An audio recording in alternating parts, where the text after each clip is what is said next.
sanction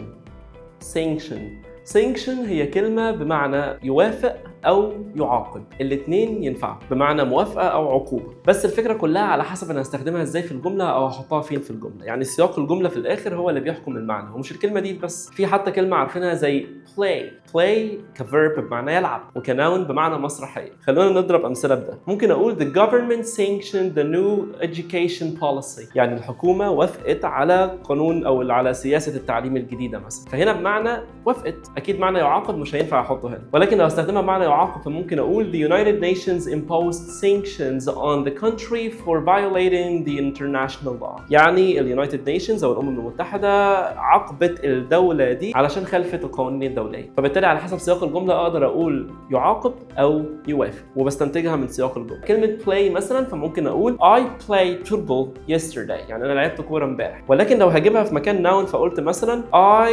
watched the play yesterday، the play yesterday، ما اقدرش اقول the قبل فعل، فبالتالي بالاستنتاج كده اقدر اقول ان هي هنا مش فعل، هي noun، فبالتالي تدي معنى مسرحيه، فاقول لك انا اتفرجت على المسرحيه امبارح. فالسياق احيان كتيره بيحكم على معنى الكلمه، ومش دايما بتدي المعنى اللي في دماغك لو استخدمتها في السياق الغلط.